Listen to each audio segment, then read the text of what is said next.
are a handful of images that periodically make the rounds on the internet because they're so shocking and horrible looking that most people assume they are fake, but they're not.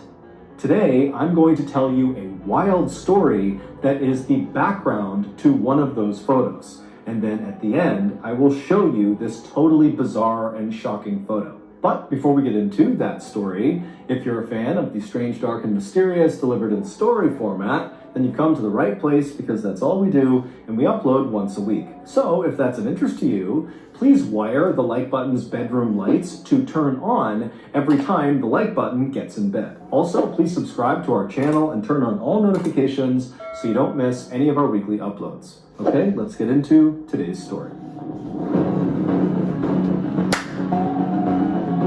Dice roll! Dice roll!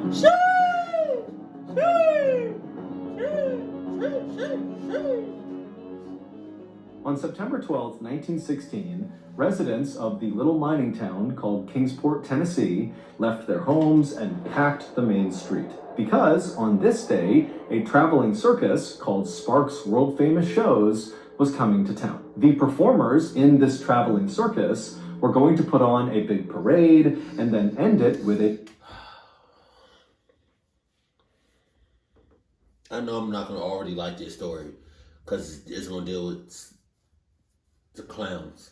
I saw the thumbnail of this video. And circus, a circus. What circus, don't got clowns in it? Jesus. Oh, God. Traditional circus act. This was going to be the most exciting and biggest event that had ever happened in Kingsport. Kingsport was not an affluent place. Most people lived in tents instead of homes, and many of the roads were mud. And so they were really desperate for something fun and exciting to happen. By around noon, all the residents who were lining the main street began hearing the sound of music off in the distance. And then from around the corner came clowns who were banging cymbals and blowing on kazoos. And then there were acrobats and dogs painted different colors. And there were men juggling and walking on stilts and walking upside down. There were horses and lions and trained sea lions. I mean, this parade was a total spectacle, and the residents of Kingsport loved it. They were screaming and cheering with excitement. But the most exciting part of this parade were the elephants. There were 5 of them, and they were at the front of the parade, and they each had their trunks wrapped around the other elephant's tail. So they were walking in a line. And the elephant at the very front of these 5 elephants was very clearly the star of the show. Her name was Mary, and the owner of the circus, whose name was Charlie Sparks, advertised Mary as being the largest living land animal on Earth. She weighed more than 5 tons, which is 10,000 pounds, and Charlie had had her since she was a baby, and he had taught her many tricks. She could stand on her head, she could play 25 songs on a trumpet, and she could throw a baseball. Charlie loved Mary like she... I hate the circus.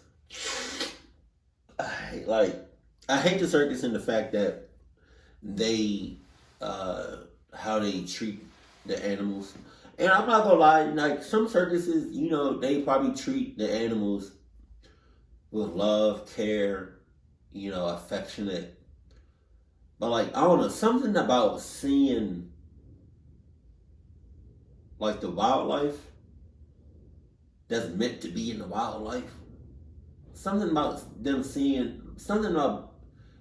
being in clothes, makeup, bells, doing all kinds of dances and shit. I can't get that. I can't.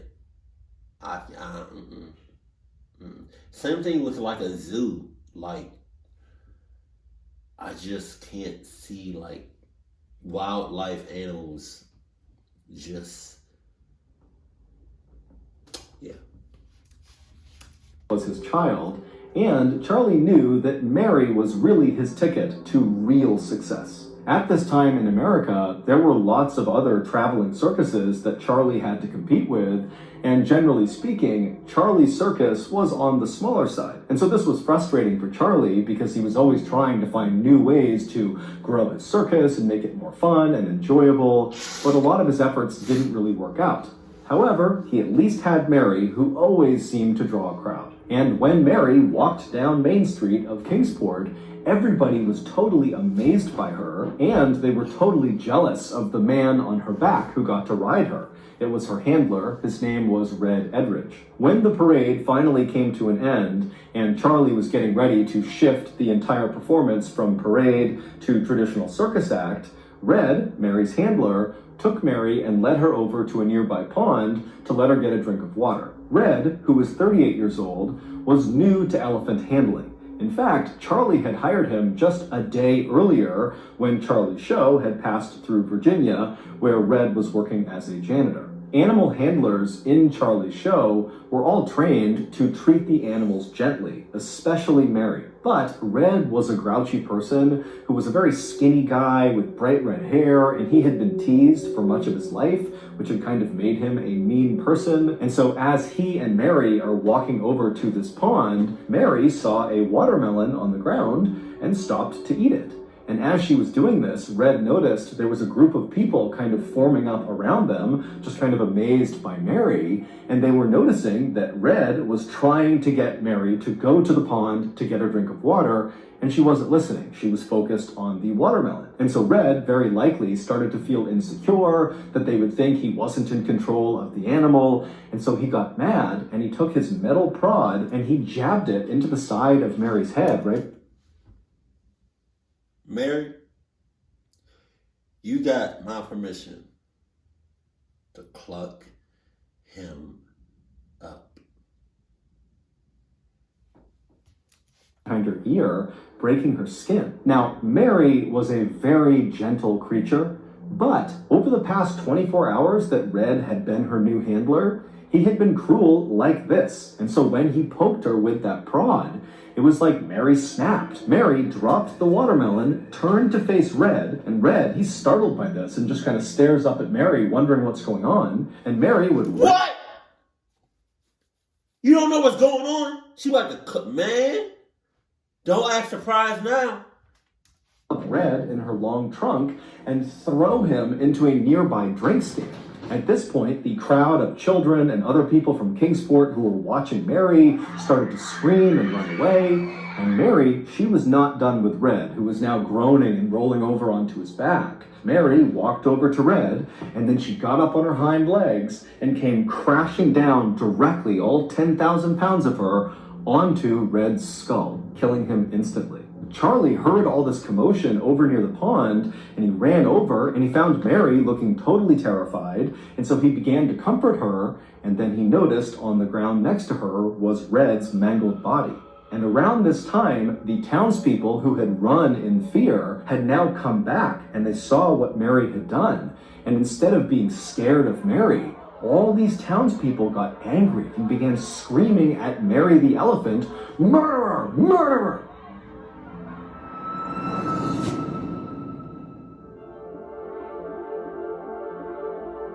Once the news headlines fade about whatever terrible thing happened to them, the victims of violent crime and their families are often left to pick up the pieces of their shattered lives all on their own. This is why we started... That sucks, that they're screaming and yelling at Mary. But what they don't realize is, I hate when it's one-sided. What they don't realize is that the redhead dude had it coming. He was picking on her for the last 24 hours. And everybody, I don't care who you are, everybody has their breaking points. Mr. Ballin Foundation. It is a registered 501c3 charity whose sole purpose is to help these forgotten people. However, we can't do it alone. Since last year, with your help, we were able to raise and give away to victims of violent crime and their families nearly $500,000. And this year alone, our studio, Ballin Studios, is going to donate $1 million. And to be clear, the Mr. Ballin Foundation does not make a profit. Zero. Meaning 100% of your donations to the foundation go to the cause. Not to overhead, not to salaries, nothing. It's just the cause. So if you're looking for a highly transparent, very active charity that is just trying to do the thing we say we do to support victims of violent crime and their families, then look no further than the Mr. Ballin Foundation. To make a donation, simply go to mrballin.foundation and click on Donate. Again, that's mrballin.foundation and click Donate.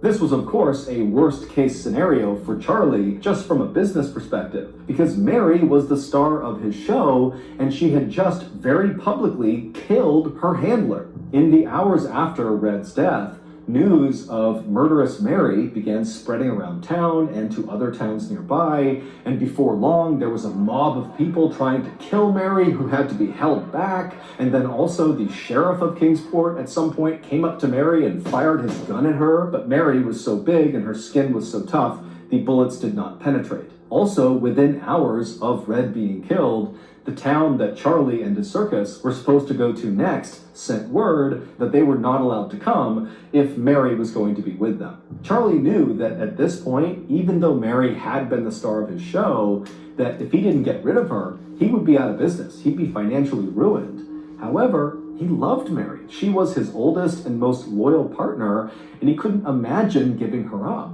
But Charlie was also very ambitious, and he had a whole crew of people in his circus that depended on doing these shows to make a living. And so, on the night of Red's death, Charlie would lay awake all night just thinking about what he was going to do. And by early the next morning, Charlie had come up with a plan.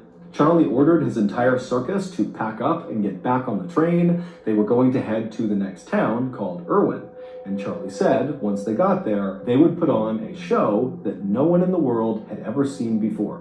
Sparks' world-famous shows arrived in Irwin at about 10 a.m. that day, and immediately all the performers began setting up for this big show, which again would start with a parade, followed by a circus act, and then a grand finale. Now, Irwin was already packed by the time the circus actually arrived, because news of what Charlie had planned for this grand finale had reached Irwin and the surrounding towns, and so everybody had flooded this town to see it. At midday, Charlie's team was ready, and they began the parade, but Mary was not a part of the parade. Instead, she was chained up inside of the main circus area where the circus act would take place after the parade ended. And when the parade ended, it put on the circus act right around Mary, but Mary was not unchained. She was left in the middle of the circus, just kind of standing there, not sure what to do. She kind of swayed around with the music and trumpeted a few times, but she was confused and no one really knew what she was doing there. And then finally, the main circus act.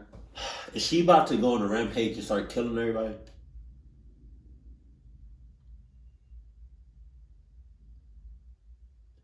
Or is Mary about to be clocked up?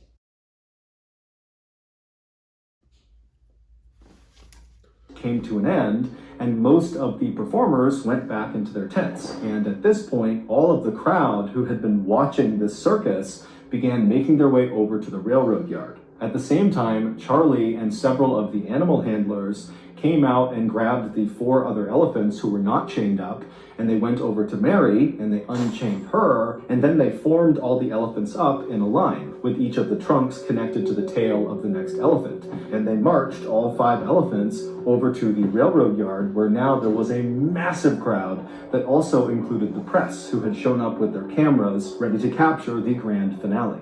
Charlie led Mary and the other 4 elephants onto the railroad tracks, which were up on this embankment, and once they got up there, Charlie halted the other 4 elephants and sent them away with their handlers and left Mary all alone on the railroad tracks. And at this point, as Charlie is consoling her, one of the circus performers came over and chained Mary's back legs to the railroad tracks. Now, Mary was extremely well trained, and Charlie is right there comforting her. And so even though she was nervous as she was getting chained up, she didn't try to fight it. And as this was happening, a railroad worker climbed into a machine called a derrick, which is basically a big crane that's able to lift heavy things like lumber off of the railroad cars. And so this worker hops in the derrick, which is on tracks, and he brought it over right behind Mary.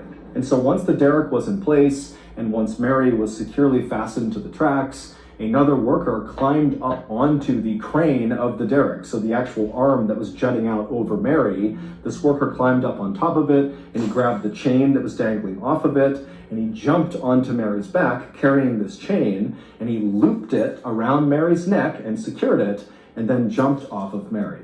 At this point, Charlie, who was still holding on to Mary's trunk and comforting her, gave her one last embrace, and then turned away from her and walked down the embankment toward the huge crowd who had now gone totally silent, sensing the grand finale was about to start. Once Charlie reached the crowd, he turned around to face Mary. He signaled the railroad worker in the derrick, who then pulled a lever inside of the derrick. At this point, the only sound that could be heard across the whole railroad yard was the sound of this chain that had just been activated slowly being retracted by the derrick. And so as it was pulling Mary up off the ground by her neck. And so as it tightened around Mary's neck, and she realized she couldn't go anywhere because she's anchored to the tracks by her back legs, she began to panic, and she kept looking over at Charlie and trumpeting, trying to get someone to help her. But no help came, and eventually the derrick tightened so much that it lifted Mary's front legs off the ground, and her back legs were still on the ground. And so with one last look over at Charlie, she let out a trumpeting call, and then her back legs left the ground, and she went silent, and she was hung there until she died. Mary's public execution was Charlie's big grand finale to this show. He had killed off this murderous elephant in an effort to appease the masses and save his circus business. And it did work. His circus continued to grow for a number of years. I mean, lots of people were interested in coming to see whatever he was doing because of the infamy around Mary. But after killing Mary, Charlie was never the same. He would actually retire early and then die in 1944. Today, Irwin, Tennessee is still known as the town that hung the elephant.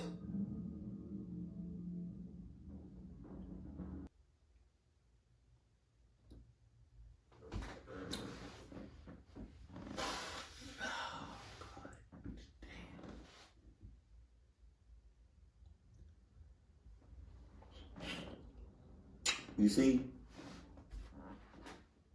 I'm in my feelings right now because I love animals. And there was a relationship. That's the thing. Between Mary and Charles. There was a relationship. There was a bond.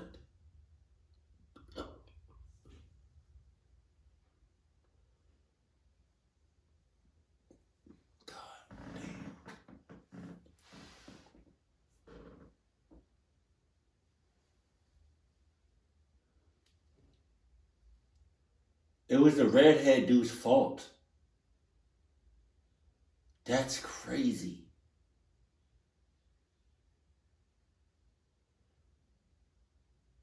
There was a relationship between you and Mary. Like, she trusted you. She trusted you. She loved you. It is really clucked up because you kept consoling her every second before she got clucked up, before she died.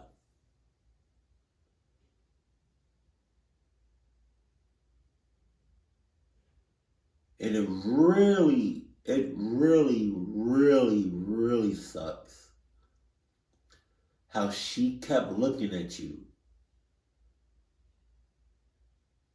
moments before she died.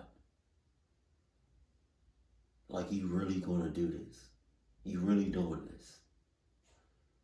That's crazy. And I bet Mary was thinking to her head, like, if only you knew. You know I'm not like this. You know I'm not just a killer. I'm gentle.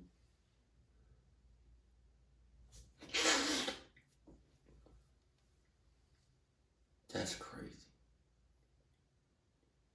That was your animal. I feel like Mary, no, that's too. I was going to say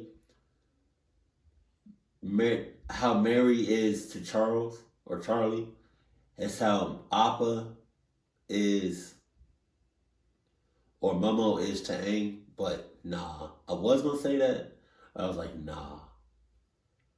Nah, because their relationship is ridiculous. Like, see, Aang not gonna go crazy. He not gonna cluck up Appa for doing some off the wall shit. There was a reason Mary did that. She didn't just randomly kill a person. And also, money. Money. Money, money, money. Money will change a person. But you know what I'm really pissed about? How he did it in front of all those people. I feel sick. I feel real sick. Because there was a bond, there was a relationship. And it's like you didn't even take your time. It's like you didn't even try to see what the issue was. Like, I get it, you can't talk to animals. But damn. If Mary never had an incident like that before, all them years y'all been knowing each other, she's sweet, she's gentle, all the time. But that one incident, are you crazy? So I feel like it really was about the money, to be honest. Because you wouldn't just kill somebody like that without no questions asked. You're not going to try to figure out why Mary did what she did?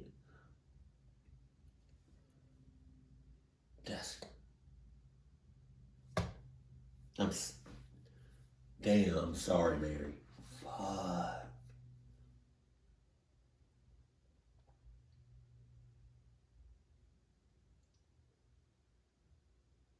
You know, like, y'all can click off if y'all want.